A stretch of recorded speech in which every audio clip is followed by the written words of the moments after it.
when I was president of the American Psychological Association, they tried to media train me.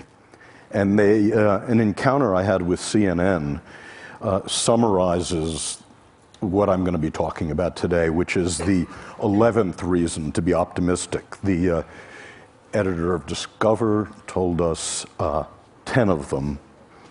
I'm going to give you the 11th.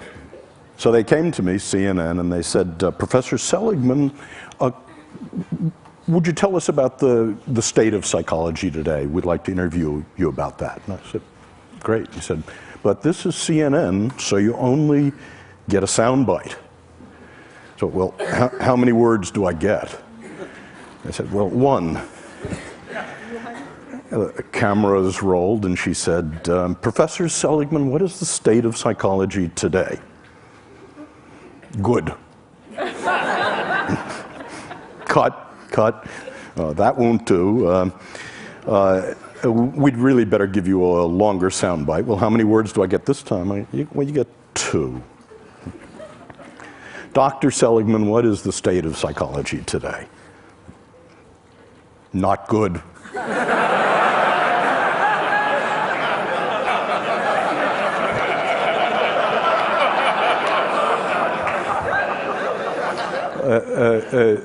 Look, Dr. Seligman, we can see you're really not comfortable in this medium. We'd better give you a real soundbite. This time you can have 3 words. And, Professor Seligman, what is the state of psychology today? Not good enough. And that's what I'm going to be talking about. I want to say why psychology was good, why it was not good, and how it may become, in the next 10 years, good enough. And by parallel summary, I want to say the same thing about technology, about entertainment and design, because I think the issues are very similar. So why was psychology good? Well, for more than 60 years, psychology worked within the disease model. 10 years ago when I was on an airplane and I introduced myself to my seatmate and told them what I did, they'd move away from me. And because quite rightly, they were saying psychology is about finding what's wrong with you, spot the loony. And now when I tell people what I do, they move toward me. And what was good about psychology, about the $30 billion investment NIMH made, about working in the disease model, about what you mean by psychology, is that 60 years ago, none of the disorders were treatable. It was entirely smoke and mirrors. And now 14 of the disorders are treatable, 2 of them actually curable.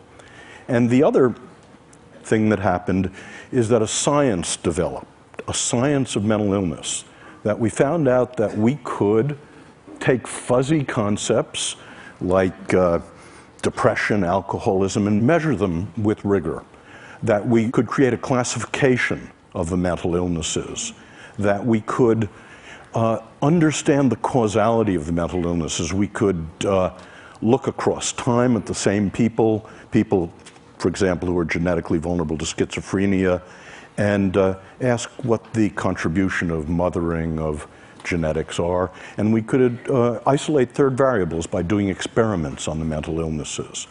And best of all, we were able in the last 50 years to invent drug treatments and psychological treatments. And then we were able to test them rigorously in random assignment, placebo-controlled designs, throw out the things that didn't work, keep the things that actively did. And the conclusion of that is that psychology and psychiatry of the last 60 years can actually claim that we can make miserable people less miserable. And I think that's terrific. I'm proud of it. But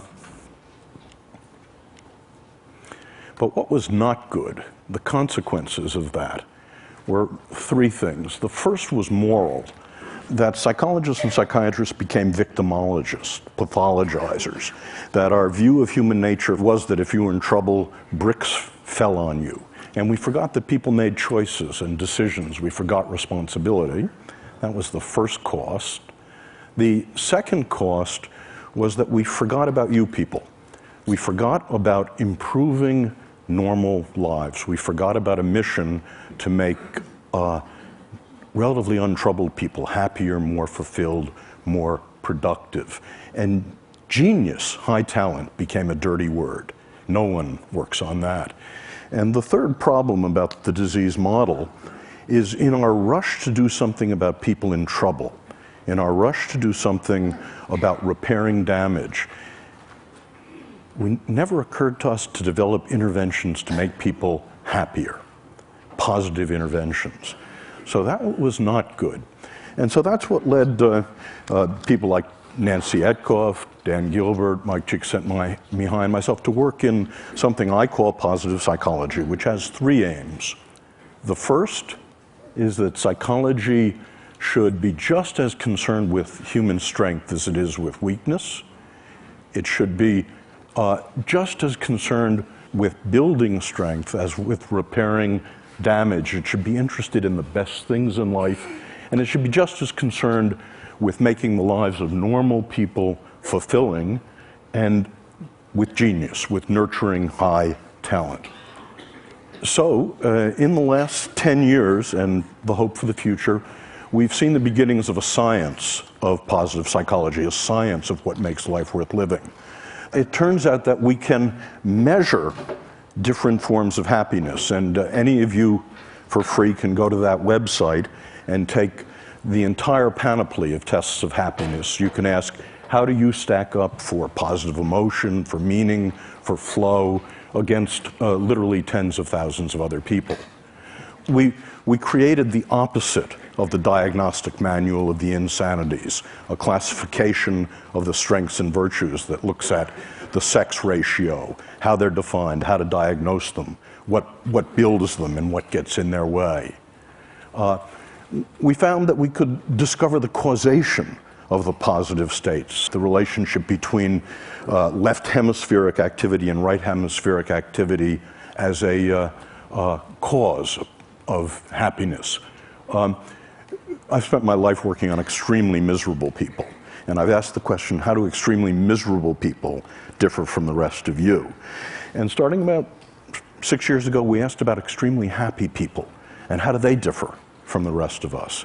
And it turns out there's one way, very surprising, they're not more religious, they're not in better shape, they don't have more money, they're not better looking, they don't have more good events and fewer bad events.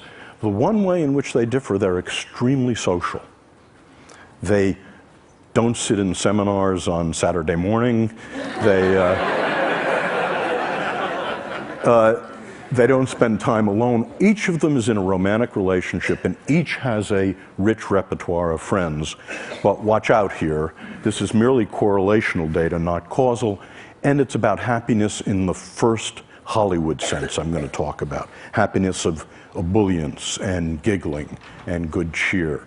And I'm going to suggest to you that's not nearly enough in just a moment.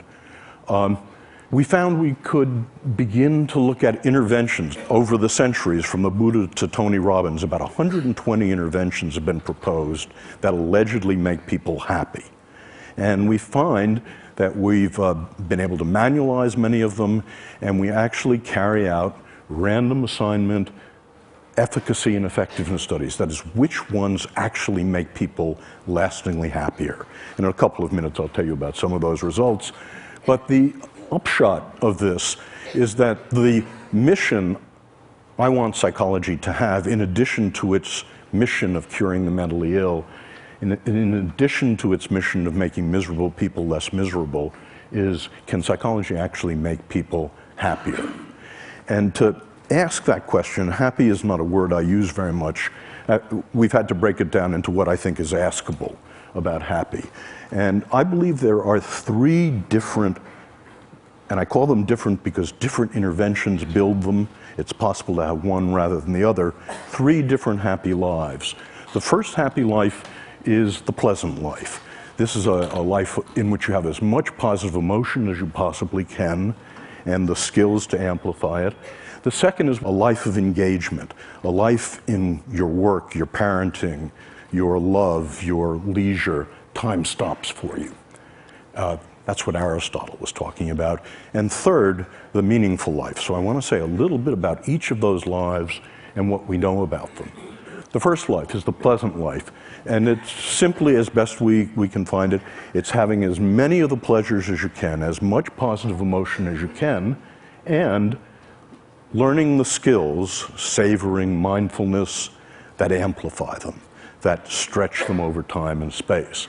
But the pleasant life has three drawbacks, and it's why positive psychology is not happyology, and why it doesn't end here. The first drawback is that it turns out the pleasant life, your experience of positive emotion, is heritable, about 50% heritable, and in fact, not very modifiable. So the different tricks that Mathieu and I and others know about increasing the amount of positive emotion in your life are 15 to 20% tricks, getting more of it.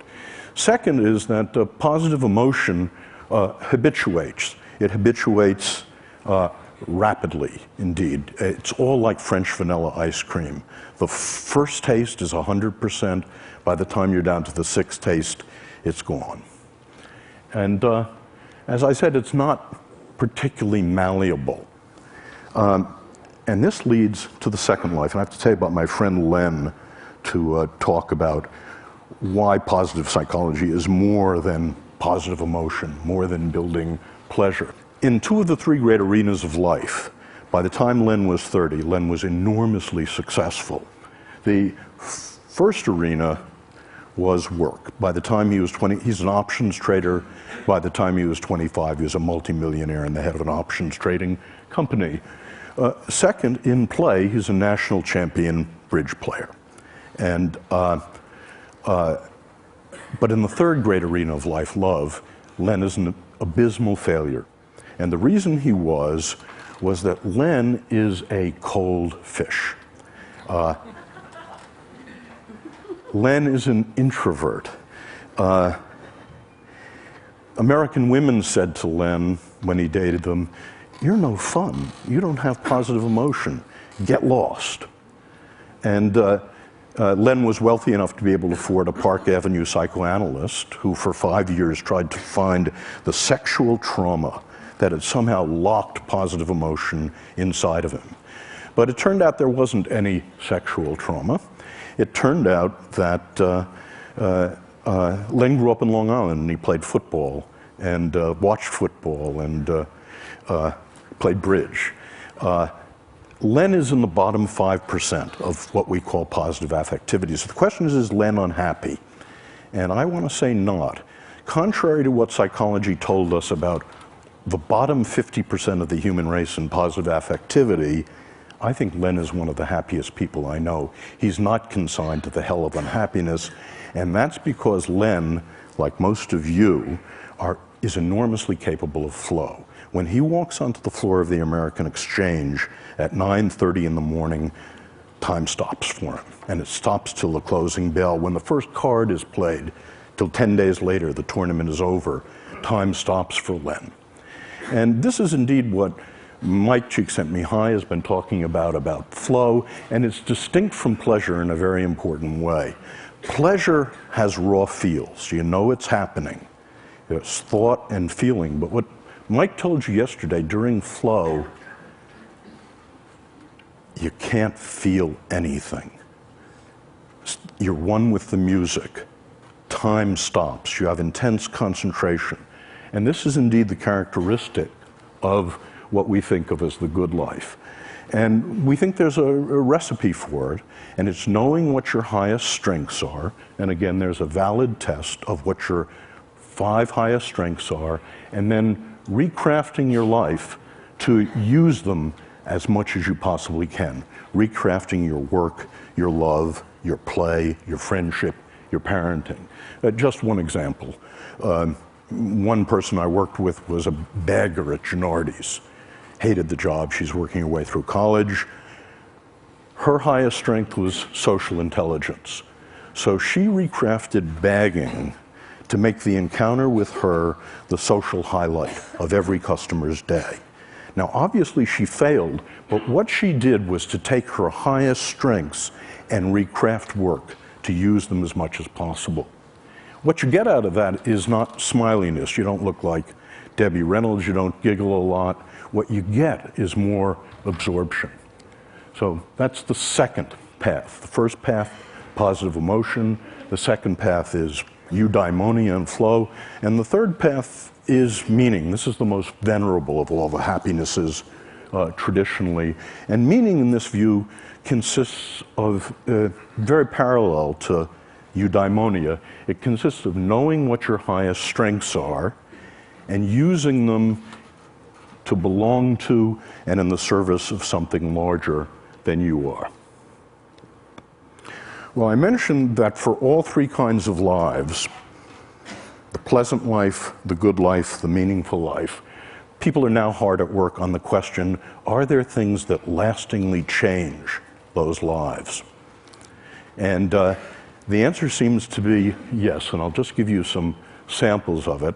It's being done in a rigorous manner. It's being done in the same way that we test drugs to see what really works.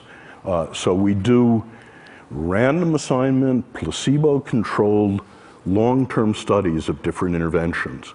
And just to sample the kind of interventions that we find have an effect.